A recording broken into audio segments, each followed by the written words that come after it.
Jannah, you will never experience these four things. And when you are outside of Jannah, you will experience these four things. And the ulama have said that the four things that Adam never experienced in Jannah, that he experienced in the dunya, are the common, basic, fundamental needs that every single human being is deserving of. So I wanted to read to you the verse in Surah Taha. Surah Taha. Allah subhanahu wa ta'ala says, فَقُلْنَا يَا آدَمُ إِنَّ هَذَا عَدُوٌ لَكَ وَلِزَوْجِكَ فَلَا يُخْرِجَنَّكُمَا مِنَ الْجَنَّةِ فَتَخْشَى. Allah subhanahu wa ta'ala says, and we said, O Adam, indeed this is your enemy, meaning shaitan, and the enemy for your spouse, and do not allow him to kick you out of Jannah, so you may be miserable. Indeed, for you in Jannah, and here are the four things: أَلَّا تَجُوعَ, to not go hungry; وَلَا تَعْرَى, and to not be naked or unclothed; وَأَنَّكَ لَا تَظْمَأُ فِيهَا, and you will not go thirsty in it; وَلَا تَضْحَى, and you will not be harmed by the rays of the sun. Meaning what? Meaning to be homeless. That the rays of the sun will not harm you because you have a place to stay. Right? So these four fundamental things, clothing, food, drink, and shelter, are the four basic promises that Allah subhanahu wa ta'ala made for Adam, that he would not have to endure any of those things while he was in Jannah. So it is very, very important, ya jama'ah, that we don't necessarily have to fight for every single cause that's out there. But I think that homelessness in particular, there's no wrong side of homelessness, right? There's no politically incorrect or correct side to homelessness. I think because it is such a fundamental promise that Allah subhanahu wa ta'ala made to Adam, made to us, that we should honor our brothers and sisters in humanity. As Allah subhanahu wa ta'ala says, وَلَقَدْ كَرَّمْنَا بَنِي Adam, and we have elevated the status of Adam, meaning the children of Adam. Do not allow our brothers and sisters in humanity to be disgraced, having to ask for food, having to ask for clothing, having to ask for shelter. So this is the initiative that the masjid is doing. May Allah bless them and reward them. Is something very important, and that I would highly encourage you all to participate in, if you have the opportunity to do so next week, inshallah. طيب. Hadith number 6 for tonight. As I mentioned, we're going to skip hadith numbers 3, 4, and 5, and we're going to jump straight into hadith number 6. I will read the Arabic, and then I'll read the translation, inshallah. Bismillah ar-Rahman ar-Rahim. عن أبي عبد الله النعمان بن بشير رضي الله عنهما قال: سمعت رسول الله صلى الله عليه وسلم يقول: إن الحلال بين وإن الحرام بين وبينهما أمور متشابهات لا يعلمهن كثير من الناس فمن اتقى الشبهات فقد استبرأ لدينه وعرضه ومن وقع في الشبهات وقع في الحرام كالراعي يرعى حول الحمى يوشك أن يرتع فيه ألا وإن لكل ملك حمى ألا وإن حمى الله محارمه ألا وإن في الجسد مضغة إذا صلحت صلح الجسد كله وإذا فسدت فسد الجسد كله ألا وهي القلب. رواه البخاري ومسلم. On the authority of Abu Abdullah al-Nu'man ibn Bashir radiallahu anhuma, who said, I heard the Messenger of Allah sallallahu alayhi wasallam say, that which is lawful is clear, and that which is unlawful is clear, and between the two of them are doubtful matters, about which not many people are knowledgeable. Thus, he who avoids these doubtful matters certainly clears himself in regard to his religion and his honor, but he who falls into the doubtful matters falls into that which is unlawful, like the shepherd who pastures around a sanctuary, all but grazing therein. Verily, every king has a sanctuary, and Allah's sanctuary is his prohibitions. In the body there is a morsel of flesh, which, if it is sound, all of the body is sound, and which, if it is diseased, all of the body is diseased. This part of the body is the heart. The Some general outlines to this hadith before we begin. The Prophet ﷺ mentioned in this hadith every single type of action that there is.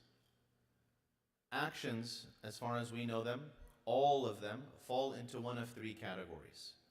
They're either permissible, they're either haram, or they're somewhere in the middle.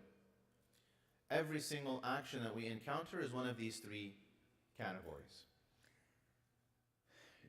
If you remember, probably in our first or second class, I mentioned that the hadith, إِنَّمَا الْأَعْمَالُ بِالنِّيَّاتِ. Some of the ulama have said that this hadith in and of itself is 1/2 of the deen, 1/3 of the deen, 1/4 of the deen, etc. Al-Imam Abi Dawood, any of you familiar with Imam Abu Dawood? Does that name ring a bell? Yes, one of the Sunan Abi Dawood, one of the authors of the 6 major works of hadith. He said that the hadith that we just read, إِنَّ الْحَرَامَ بَيِّن وَالْحَلَالُ بَيِّن, that this hadith, he considers it to be 1/4 of Islam. Because all of our actions, every single thing that we do, and the parable that the Prophet ﷺ draws with regards to falling into these actions, everything about this hadith constitutes, according to Imam Abi Dawood, 1/4 of Islam. Who was the narrator of this hadith that I just mentioned? La. The one, the narrator of this hadith, the companion. And Nu'man ibn Bashir, mashallah, someone was paying attention, alhamdulillah. Nu'man ibn Bashir, radiallahu anhu, just some information about him. He was one of the first Muslims to be born to the Ansar of Medina. Who was the first?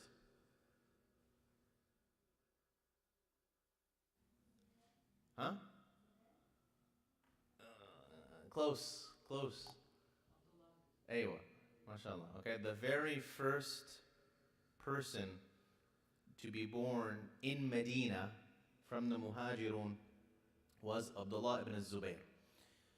When Abdullah ibn Zubayr was born, there was almost like a party in Medina, because people saw this as the next generation of Islam, right? If you think about it, everybody that was Muslim up until that point was a convert, and everybody converted to Islam. Abdullah ibn Zubayr theoretically was the first baby born into Islam. So imagine how much pride, how much hope the Muslim community had when this baby was born. It wasn't just the baby of Az-Zubayr and Asma bint Abi Bakr. It was the baby of the community, right? It was that hope that Islam will live beyond us. So An-Nu'man ibn Bashir radiallahu anhu was one of these first babies, but he wasn't born to the Muhajirin, he was born from the Ansar. Okay? So he was one of these first babies that was born in Medina. He was around 10 years old when the Prophet ﷺ passed away. An-Nu'man ibn Bashir was employed by Muawiyah in Muawiyah's government in Kufa and in Ash-Sham. An-Nu'man ibn Bashir was known for his speaking ability and his poetry.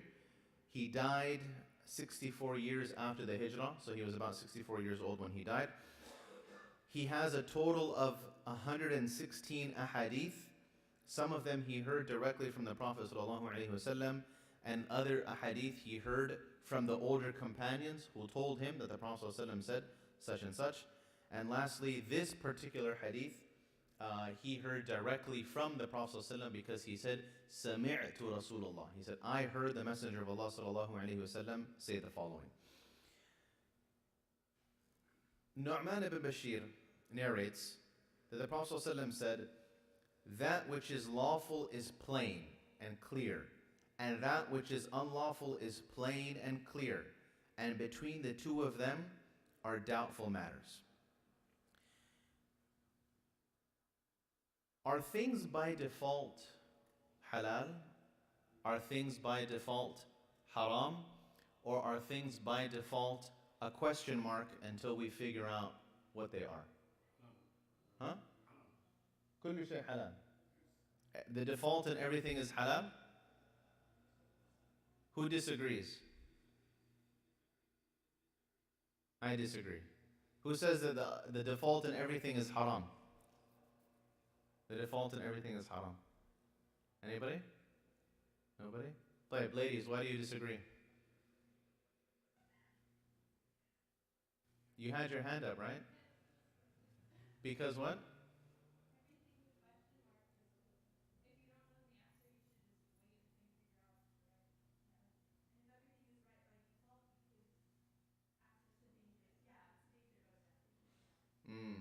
Okay. Has the Sharia given us principles with regards to what the default is about certain things? What are the principles? Anybody? Okay, so Allah says in the Quran that is that which is halal and that is haram. But the Quran doesn't mention every single thing, right? Xbox, boba, right? So, no, I love boba, right? So that would be a problem. So, where do we get these principles from? What are the principles? I'll tell you, okay? When it comes to certain things have different principles. Okay, not everything has the same principle. For example, okay? The default in meat is that the meat is haram. Okay? The default in meat is that meat is haram until you prove that it's halal. Okay? And this is a qaida, a principle that is bittifaq, that is unanimously agreed upon. Okay? If I see some chicken in the middle of, the street, okay, it's perfectly cooked. The default for me and for every Muslim is that that meat is haram until you prove to me that it's halal. Okay? Conversely, any type of buying and selling, any type of financial transaction is halal. وَأَحَلَّ اللَّهُ الْبَيْعَ, and Allah has made buying and selling halal. However, there are certain exceptions to the default ruling, as we know. وَحَرَّمَ الرِّبَى, the rest of the verse, and He made riba haram, and certain other things. The default when it comes to relations, okay, between the opposite gender, the default is that it is haram until you prove to me that it's halal. Does that make sense? So the default depends on what we're talking about. Likewise, when it comes to ibadah, worship, all acts of worship are haram until you prove to me that it's halal. For example, okay, I can't just bring a piano in here and start playing the piano and say, I'm worshiping Allah. It doesn't work like that. Okay? The Prophet ﷺ came and explained to us how Allah subhanahu wa ta'ala wants to be worshipped. Dhikr, dua, salah, fasting, etc., etc. For me to come and to say, oh, the default in worshiping Allah is that I can do whatever I want, it doesn't work like that. Okay? The default when it comes to acts of worship is that they're haram until you prove to me that the Prophet ﷺ or it's mentioned in the Quran somewhere. Does that make sense? Okay. So with regards to the halal, it depends on what we're talking about. Okay? When we're talking about haram, let's say I'm reading a verse in the Quran or I'm reading a hadith.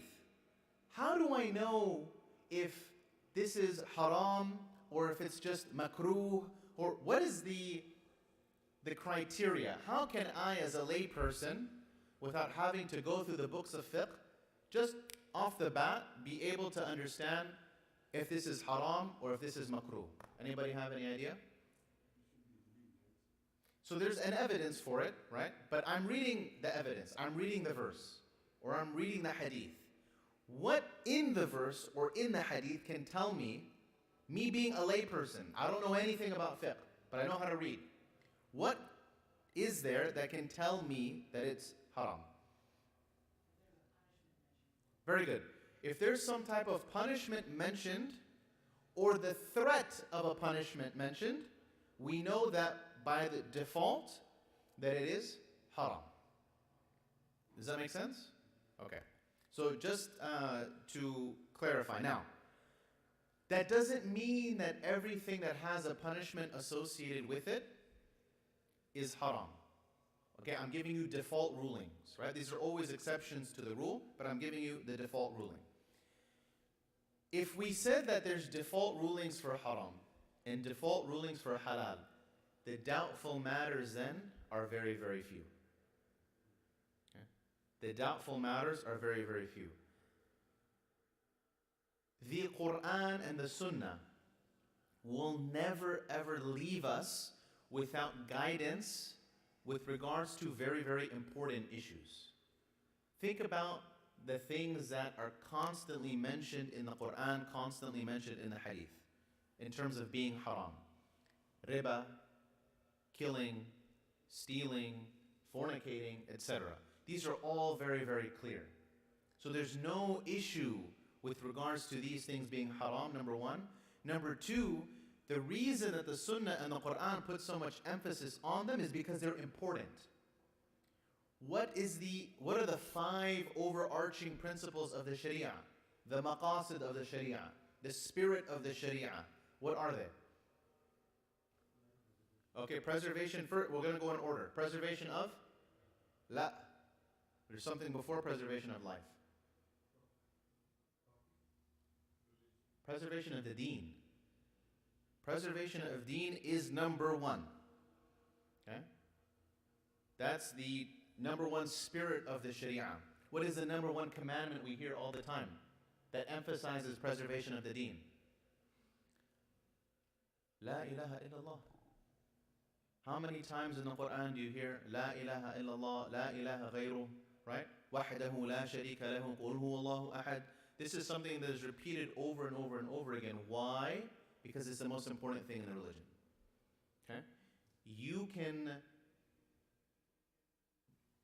may Allah protect us, you can drink, you can smoke, you can fornicate, you can steal, you can do this, you can do that, but at the end of the day, La ilaha illallah still makes me Muslim.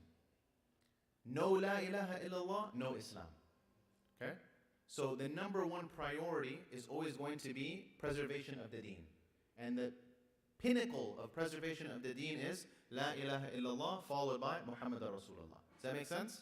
Like, after preservation of the deen is preservation of life, the nafs. Okay? All of these commandments about do not kill, preservation of the soul, etc., etc., etc. After that, preservation of property. Okay?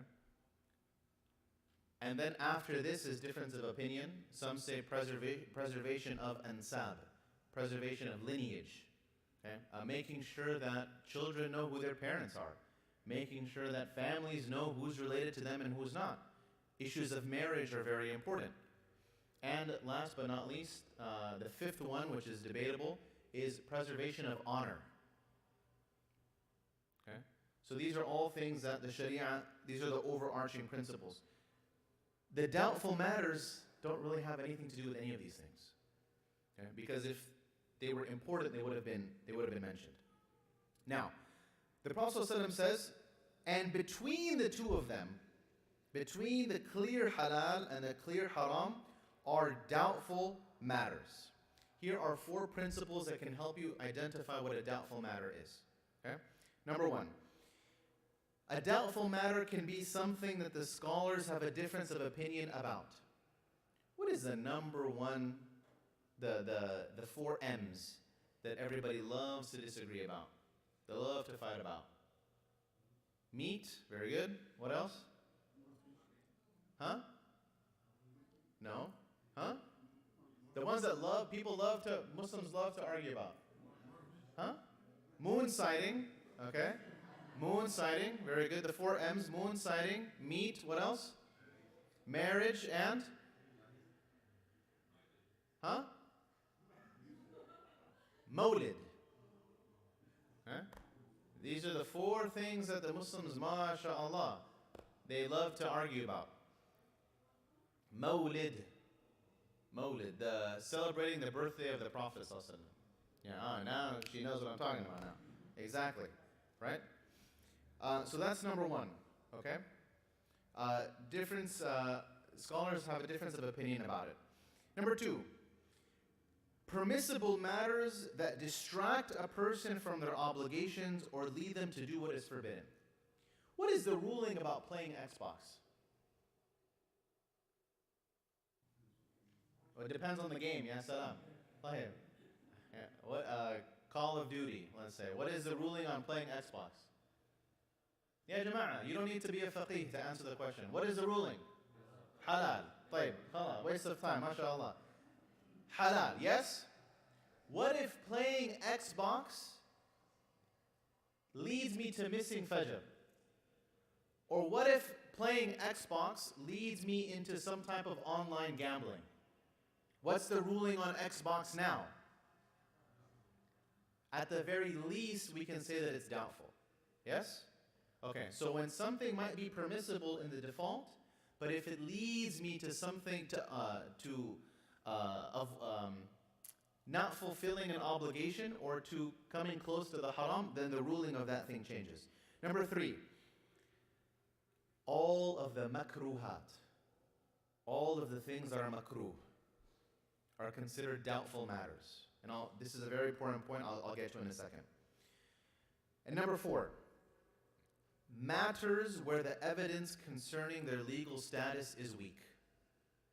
All four of these things are considered to be doubtful matters. Now, is there such a concept in Islam as playing it safe? Do we play it safe in Islam? Or do we always operate in binary yes or no? Do we play it safe in Islam? Okay. Here's the evidence for playing it safe. Sa'ad ibn Abi Waqqas radiyallahu anhu and Abd ibn Zam'ah radiyallahu anhuma came to the Prophet sallallahu alaihi wasallam. Sa'ad ibn Abi Waqqas had a brother who was put in his charge, like a ward. It was not his biological brother, okay, but it was a brother that was kind of given to him through adoption that he could take care of it. Abd ibn Zam'ah, radiallahu anhu, his father had a son, and this son was given to Sa'ad ibn Abi Waqqas as that ward. So now the biological brother of Abd ibn Zam'ah and the adopted brother of Sa'ad ibn Abi Waqqas came to the Prophet sallallahu alaihi wasallam to say, who does the boy belong to? Is the case clear? Case is clear? Okay. They come to the Prophet ﷺ and the Prophet ﷺ says that he is to be to Abd ibn Zam'ah because that is his biological brother. So he moved from Zad to Abd ibn Zam'ah. Now, where is the playing it safe?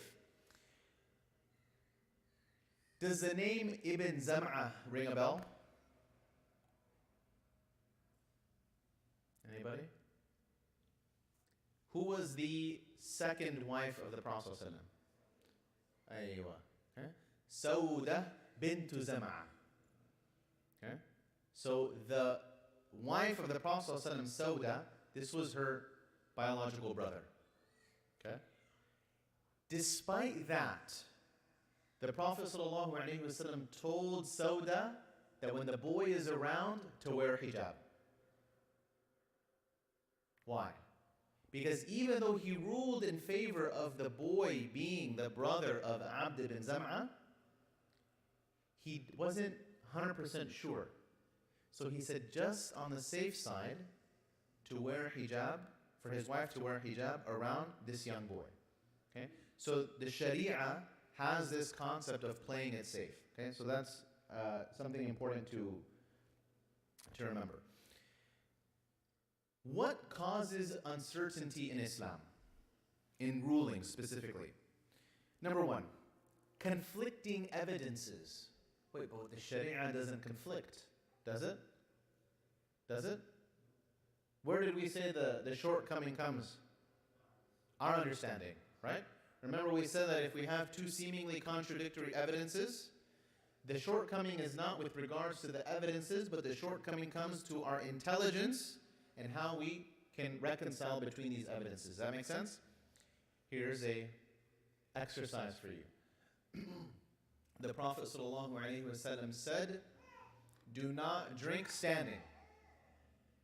But the Prophet ﷺ himself was seen drinking standing. Huh? Standing. Waqif. Make sense? So what do? Do we drink sitting or do we drink standing? But you see the point? You see how it can be confusing? Okay, so what do we do in this regard?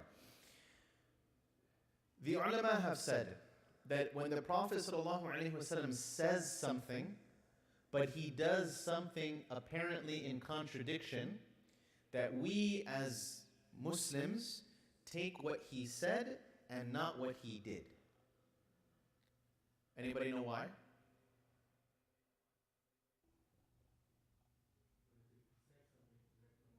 Okay. So he doesn't have to obey his commandments, his own commandments.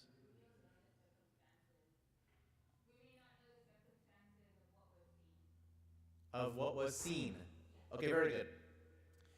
If I told you, right, do not drink standing, is there any ambiguity in my statement? Is it very clear?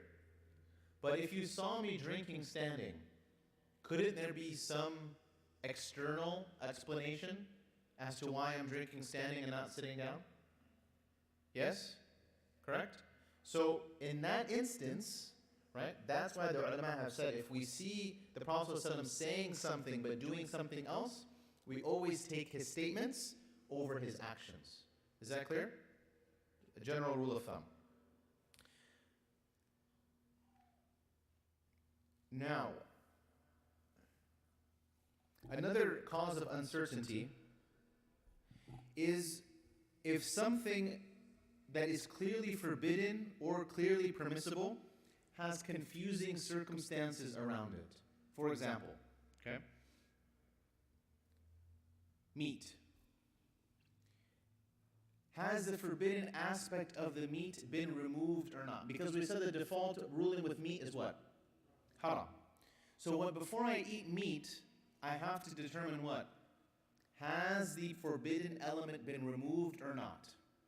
And if the forbidden element has not been removed, or I am uncertain if the forbidden element has been removed, then what's the ruling? It's still forbidden.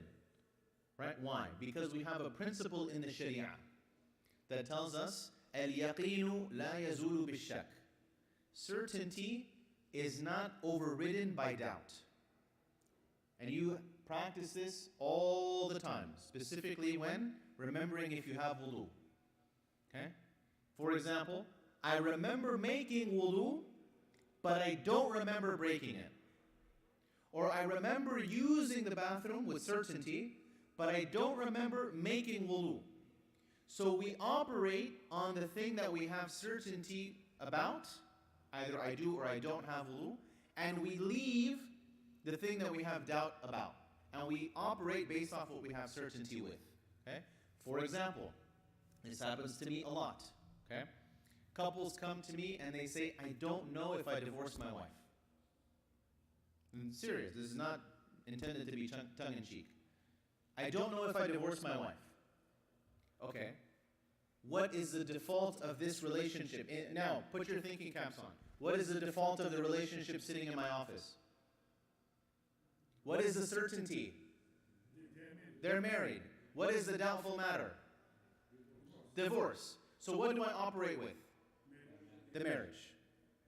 Okay? And until they can be certain that the divorce has happened, I don't look at the doubtful matter, I look at the certainty. Does that make sense? Same thing in salah. I can't remember if I prayed 3 or 4. What are you certain about? 3. I'm not certain about 4. Does that make sense? So I operate on the lower number because I know that's certain. And I pray the extra rak'ah to make 4 because we're not allowed to end the salah except with certainty. Very, very important fact, okay? I am not allowed to end the salah unless I have absolute certainty that I have completed the salah. Why? Operate on this same principle. Why? What's the default? What's the default? What's the certainty and what's the doubtful matter? Before that, huh? Either the salah is there or it's not there, right? What's the default? The default is that I haven't prayed yet. And the doubtful matter is the salah complete or not? So, as far as I'm concerned, until I have certainty that it's completed, as far as I'm concerned, the salah hasn't taken place yet. So this is a principle that you can enact on your daily basis, on your daily lives. So that's number 2. So similarly, has the forbidden aspect been removed from meat, or has the permissible nature of this thing been removed? Okay, I'm drinking something, but how do I know that the kombucha hasn't become alcohol yet? You guys know kombucha? وَمَا أَدْرَاكَ مَا الْكَمْبُوشَ. What is a kombucha? Huh? MashaAllah, he knows all the flavors. Jazakallah khair. Jazakallah khair. Kombucha is a fermented tea. Is fermented tea haram? Where are the fuqaha?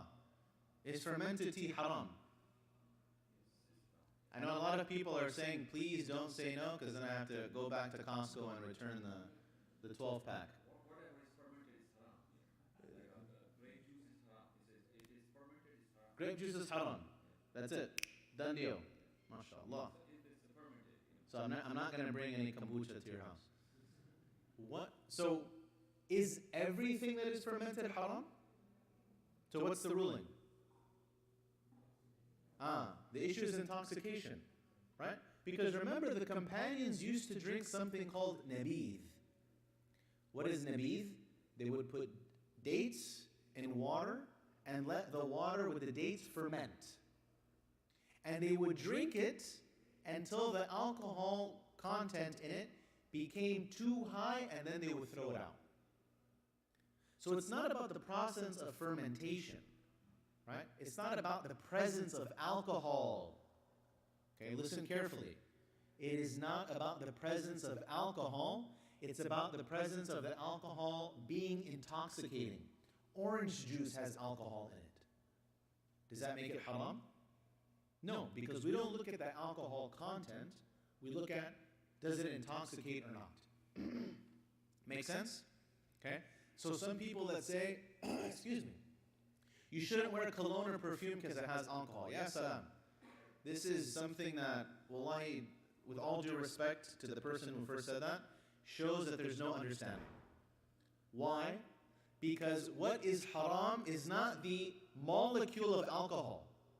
What is haram is the intoxication factor, whether it's found in alcohol or not. So I can smoke marijuana and I can do all of these different things because it doesn't have alcohol in it. Does anybody with a common sense say that? No. The issue is alcohol, the intoxication factor. Number one, I'm not drinking. All types of alcohol don't intoxicate. Where are my chemistry people here? Who studied chemistry? Do all types of alcohol intoxicate? Okay. Some radiator fluid has alcohol in it, yes? That's what keeps your car from freezing. Yes? If I drink radiator fluid, am I going to get intoxicated? I'll probably go blind before I become intoxicated. Does that make sense? So it's not staying away from alcohol as a substance. It's staying away from intoxicants. This needs to be the proper understanding. I'm not sure how I got there. Anyways. Kombucha, yes, jazakallah khair. So kombucha is going to be permissible for me so long as it doesn't reach that intoxicating level. Now, I get a bottle of kombucha, it's been sitting on the shelf for 2 weeks. Has the permissible element left and a forbidden element entered? Perhaps. Now it's a doubtful issue. Now this is exactly what we're talking about. Do I leave it or do I still drink it? This is what the rest of the hadith is going to talk about. Okay? The third thing, a person has no clue with regards to its ruling. And this is where the people love to get involved in things because they think that the default ruling of things is halal, and therefore I'm going to jump headfirst into this business venture. I'm going to jump headfirst into this marriage or whatever it is because the default is that it's halal. As I mentioned several weeks ago, we are not allowed to undertake ventures without knowing what the ruling is ahead of time. Okay? If we happen to fall into something without prior knowledge, that's one thing. We won't be held accountable. But what if I, and I mentioned this example before, what if I told you that I wanted to start a business? I wanted to open a franchise of something. And you asked me, Jameel, do you have any business experience? No. Do you have any capital? No. Do you have a business plan? No. What would you say about me? He's bagal, right? This guy's crazy, right? He's going to lose all of his money. But what about the person that says, I don't know what the Islamic ruling about this is, but Ghafur Rahim, Tawabul Aziz Rahim, I'm going to go ahead and jump into it. Does anybody, right? Does that make sense? So the same ruling should be applied with regards to this. The Prophet ﷺ also emphasized this fact. The Prophet ﷺ said, or the Prophet ﷺ once found a date on the ground. What's the default ruling of dates? Halal. The Prophet ﷺ once found a date on the ground. And he said that if I did not fear that this date was given in charity, I would have eaten it. Meaning what? We know that the Prophet ﷺ and his descendants do not accept zakah and do not accept charity. Is that clear? Anybody Sayyid here? Sayyid? Anybody from the Sayyid, Ashraf? Okay. These types of people are not allowed to accept zakah or accept sadaqah. The Prophet ﷺ found a date on the ground.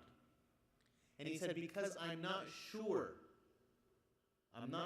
that it's from sadaqah or not, meaning that someone was taking sadaqah somewhere and then the date fell out. He said, I'm not sure it's from sadaqah, so I'm not going to eat it.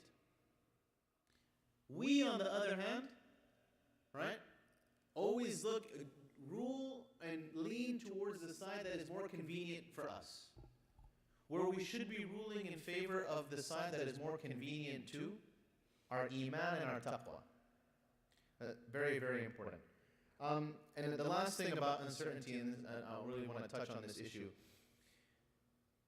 A lot of people suffer from what psychologists and the DSM-5 would say is obsessive compulsive disorder, OCD. And what we would suggest sometimes, not that they can't happen at the same time, but what we call waswasa, okay? Whisperings of the shaitan. Sometimes the whisperings can be so severe that they call it waswasul qahri, this overpowering type of waswasa, where how many of you know people that it takes them more than 5 minutes to make wudu? Nobody? Huh? Yes? Are you guys shy to raise your hand? Wallahi, I know individuals that you would come into the bathroom, they would be making wudu, you finish wudu, you leave, you come back, and they're still making wudu. And I need to make sure that every single part of my body is perfectly covered in water. And you will see them making sure that every single body, strand, this and that, making sure that everything is wet, because they're too much into the doubtful matters. Does that make sense? These same people will obsess about their tahara. Taking a shower, for example, making a ghusl will take 40 minutes because they need to make sure that every single body part is covered in water. There is a certain element to, yes, you should make sure that your body is covered in water, but at the same time, we are not obligated to take 40 minutes to ensure that that happens. So those are individuals that unfortunately fall too much into the issue of being afraid of the doubtful matters. The Prophet ﷺ said that the halal is clear, the haram is clear, and between them are doubtful matters, quote, about which not many people are knowledgeable. What this means is that not many people are able to figure out whether the individual doubtful matters are actually permissible or forbidden. This points to a lack of knowledge. Give me an example of something that is highly contested nowadays, contemporary issue. Music? Okay. Home financing? طيب. Home financing, music. These doubtful issues are not doubtful because they themselves are doubtful. They're doubtful because there's not too many people that have the knowledge to be able to figure it out. Does that make sense? So it's not that the issue itself is confusing. It's that there's a lack of knowledge in general. And we do not have the capacity to be able to derive what the correct ruling is. Also, what this means is that not many people are knowledgeable about the ruling, meaning that some people it might be very clear what the ruling is, and for some people it might not be very clear. It's not necessarily an issue of knowledge, it's an issue of clarity for the individual. Interesting note, the Prophet ﷺ said, before I get to that, actually, what is the strongest evidence in Islam? The strongest form of evidence? Quran? Who said Quran? You didn't? Okay. Who agrees with Quran? Who agrees with Quran? Nice and high. Okay, very good. Who says that the Sunnah is the strongest evidence? One person. Wahid.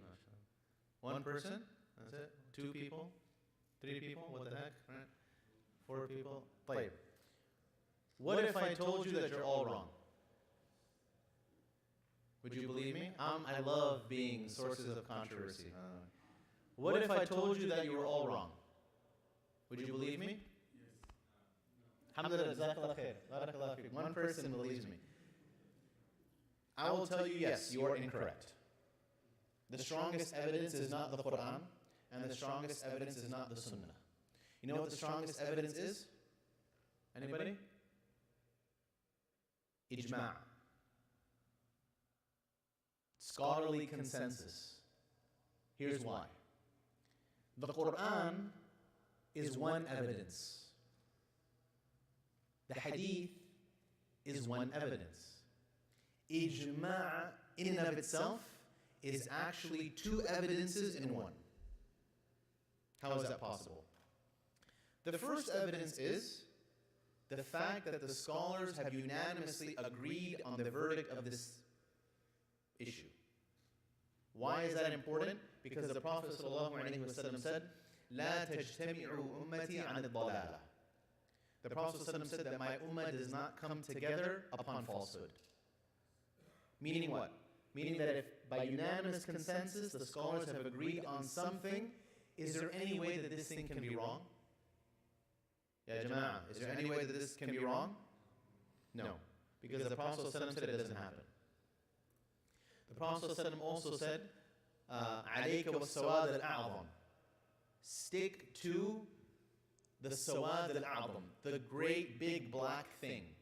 What does that mean? The masses of people. Be afraid when you're by yourself. Always stick to the jama'ah. Okay? That's number 2. So that's evidence number 1, is that the scholars are in agreement about this thing. The second evidence with ijma' is, can the scholars agree about something if they don't have an evidence for it? Quran or Sunnah? No, they can't. So in addition to that scholarly consensus, they also have a secondary evidence from the Quran or from the Sunnah. So 1 + 1 is 2. The strongest evidence out there, hands down, is ijma'. for that very reason, because it's two evidences in one. Okay? Having said that, the Prophet ﷺ said, as I mentioned, لا تجتمع أمتي عن الضلالة. My ummah does not come together on issues that are incorrect. This implies that there will always be people who know the answer. There will always be people who know the answer.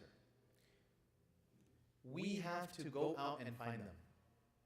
Now, it's very convenient to pull up to In-N-Out, and it's very convenient to buy that chicken from Costco, and it's very convenient to get that life insurance or that, whatever the case is, the conventional home loan. Very convenient. But we won't be asked about convenience. We'll be asked about what we actually believed was wrong or right, and who we got these opinions from. The Prophet ﷺ said, "Thus he who avoids these doubtful matters certainly clears himself in regard to his religion and his honor." This last point is very important. Very important. Clears himself in regard to his religion and his honor.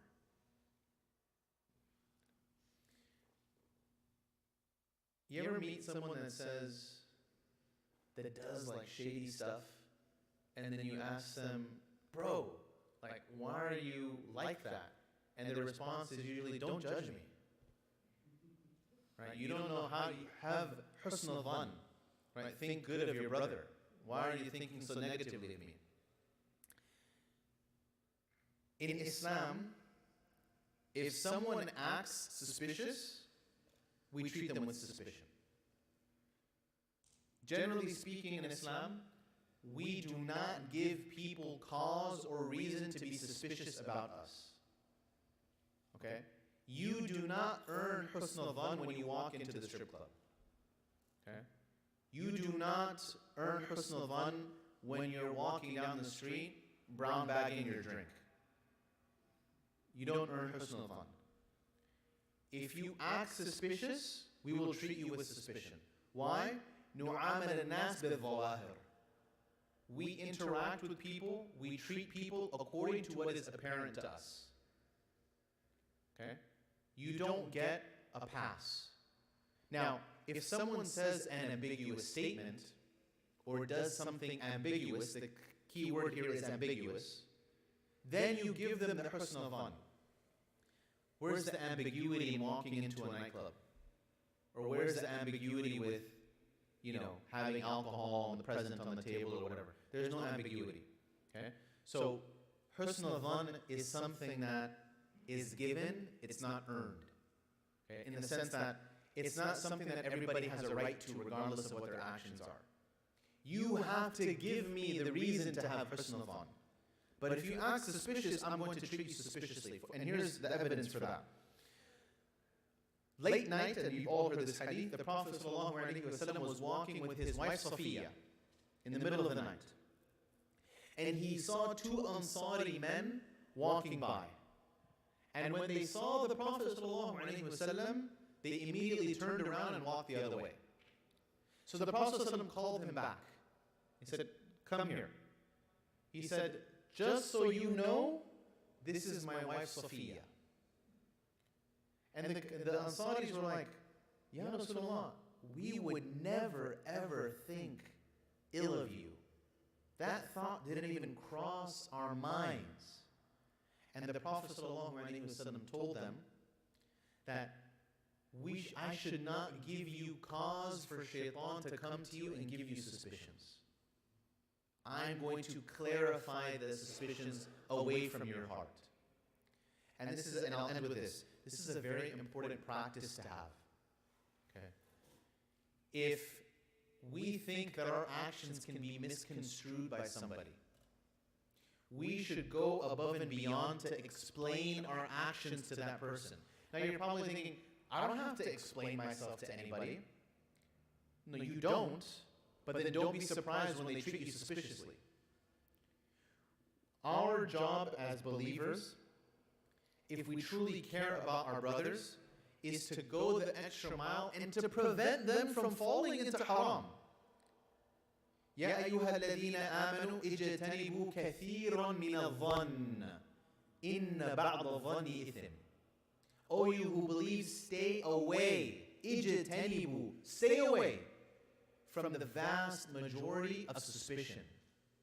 Because indeed suspicion is sinful.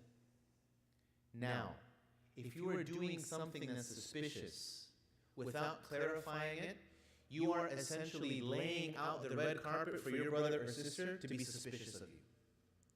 And we should want for our brothers what we want for ourselves.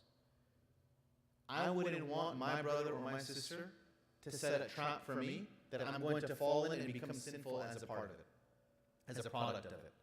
Let me go the extra mile and say, you know what, brother or sister, I did this for X, Y, and Z reason. And they'll probably tell you, brother, I didn't have any. That's fine. I did it for me just as much as I did it for you. I don't want you to think ill of me, and as a result, you fall into sin. Let me, as they say, nip it in the bud before it develops into something greater. We are in a culture nowadays where it's all about, don't judge me, let me live my life, you can't tell me what to do, everybody, mashallah, gets husnul dhan for everything. These are completely and not entirely, but very much so, un-Islamic principles. We don't do whatever we want to do, and we treat people according to what is apparent to me. If I don't see you attending Jum'ah, and I don't see you praying, and I see you drinking and things like that, I'm not going to give you the benefit of the doubt. With all due respect, right?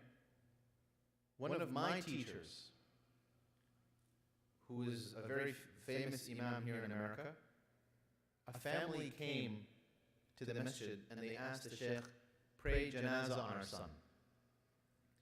And the sheikh refused. He said, I have never seen this man attend Salatul Jum'ah here. I'm gonna treat you according to what is apparent to me. So make sure, ya Jama'ah, yes, Allah judges you and only God can judge me, as Tupac said, I get it, okay? But do not give people cause to be suspicious. Okay? That is your part to do as well. And I'll open it up for questions, inshallah. I know I haven't been doing a good job of giving you a lot of time for questions, so I wanted to end just a little bit early to give you time. And feel free to ask about anything. It doesn't have to necessarily be related to the class. If alcohol is haram only when it's intoxicating, can you eat pasta that is cooked with alcohol since it evaporates in cooking and is not intoxicating? Difference of opinion on this issue, but I'll tell you which opinion I lean more strongly towards. The first opinion is that if I were to eat 20 plates of this pasta, or 20 beer-battered fish tacos, or 20, red wine sauces or whatever, am I going to be intoxicated by eating 20 beer-battered fish tacos? No. If I eat 20 bowls of pasta that have been cooked with wine, am I going to get intoxicated from that? No, I'm not. Conversely, however, alcohol, according to the majority of scholars, is considered najis, impure. And when you mix something that is impure with something that is pure, it tarnishes the entire ruling of that permissible thing. So it's not so much about the intoxication aspect here, but it's also about the najasa part as well. We are not allowed to consume things that are najis, and therefore, even if the alcohol cooks off, even if you don't get intoxicated from this thing, the fact that najasa is present in it, it's as if you're eating, might as well be eating something that has urine or feces in it. Islamically, it's the same ruling. Okay? Najasa is najasa, so stay away from it. Whoa, mashallah. I don't want, everybody's going to stop going to Rubio's and stuff, huh? Yes. Does that apply to medication that has alcohol? So medication, personally, I would never drink Robitussin. Why? Because there's something called, I don't know how in tune you are with the youth, there's something called, believe it or not, robotrippin, where you drink 5 bottles of Robitussin back to back and you get intoxicated from it. Right? So, personally, I would not drink Robitussin. I wouldn't drink NyQuil. I would buy the pills, the NyQuil pills, but I wouldn't drink it necessarily because of that element in it, regardless of whether it's for medication. Some ulama say that it's okay because it's for medication purposes, but again, if it's doubtful, why are we going near it?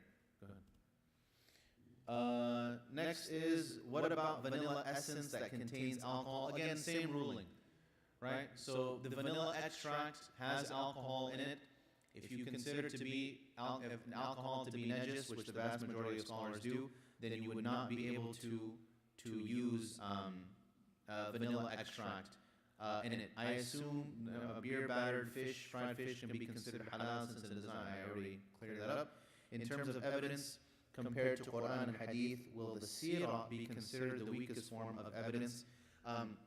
The standards for Hadith and their grading are not the same standards that are given to the seerah. Okay, the ulama have loosened up the restrictions with regards to seerah, and they're more strict when it comes to ahadith. So we are not allowed to use the seerah as evidence per se, okay, because we don't know what the ruling of that hadith is that relays to us that story. However, by and large, there will be other evidences from authentic sources, Quran or Sunnah, that will back up the incident in the seerah. And lastly, you are supposed to give 70 excuses and not judge what you see. How does it relate to what you were saying about seeing something and believing? 70 excuses is given to something, as I mentioned, that is ambiguous. Something that can be interpreted one way or the other. There's no misinterpretation, as I said, when I walk into a nightclub. Okay? There's no misinterpretation when I'm purchasing alcohol or drinking alcohol or whatever the case may be. There's no misinterpretation, right? 70 excuses is given to someone that their actions can be interpreted multiple ways, okay? If you all saw me, or not me, if you all saw someone, okay, walking around with, some woman that was not dressed very appropriately and in a wrong place type of situation, that person, in my opinion, does not earn 70 excuses. Okay? And they're like dancing together. Brother, I'm giving her da'wah. I don't think so. There's no 70 excuses there. The only sabil he's calling to is his sabil. He's not calling to sabilillah. Okay? So be, a little common sense every now and then doesn't hurt. Yes?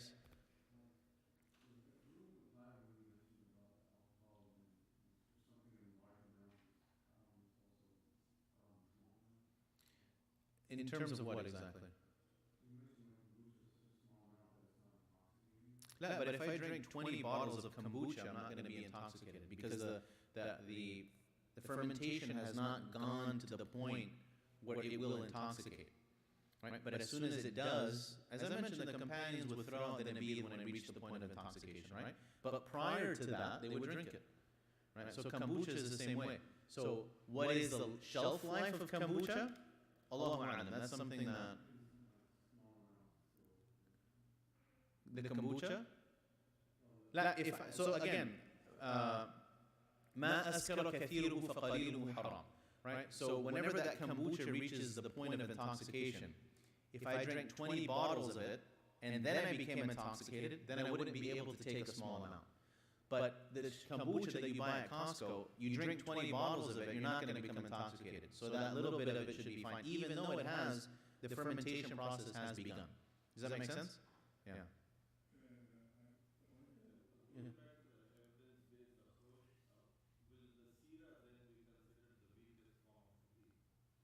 Not all forms of seerah are considered weak, right? Isra wal Mi'raj, for example, over 20 companions narrate the incident of Isra wal Mi'raj from the Prophet ﷺ. Other portions of the seerah are not as heavily narrated. So different aspects of the seerah are going to have different rulings. And remember, the scholars had to create a timeline, right? And to create this 23-year timeline, they had to loosen up a little bit and take some hadith that were generally weaker than the hadith you'll find in the books of fiqh and the books of aqidah and things like that. So there's seerah and then there's rulings. And we don't take rulings by and large from weak hadith, but the seerah weak hadith is generally fine because we're not building rulings off of the seerah per se. Jazakumullah khairan. Just a quick reminder, inshallah, next Wednesday, or next Tuesday, excuse me, I will not be here. So please keep me and my family in your du'as. The following Wednesday, inshallah, I'll be here, so we'll see you all in 2 weeks. inshallah. Subhanallah wa bihamdika nashhadu an la ilaha illa anta nastaghfiruka wa natubu ilayk wal 'asr innal insana lafi khusr illa alladhina amanu wa 'amilus salihat wa tawasaw bil haqqi wa tawasaw bis sabr. Barakallahu feekum. Jazakumullah.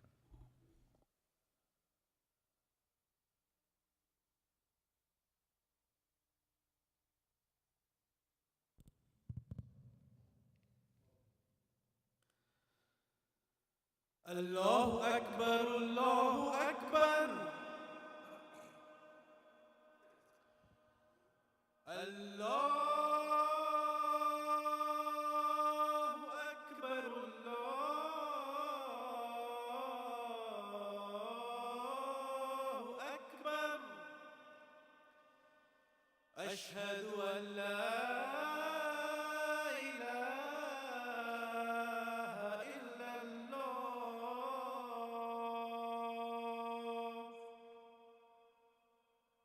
أشهد أن لا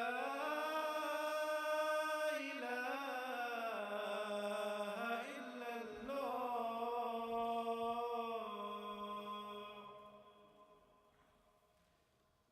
أشهد أن محمدًا رسول الله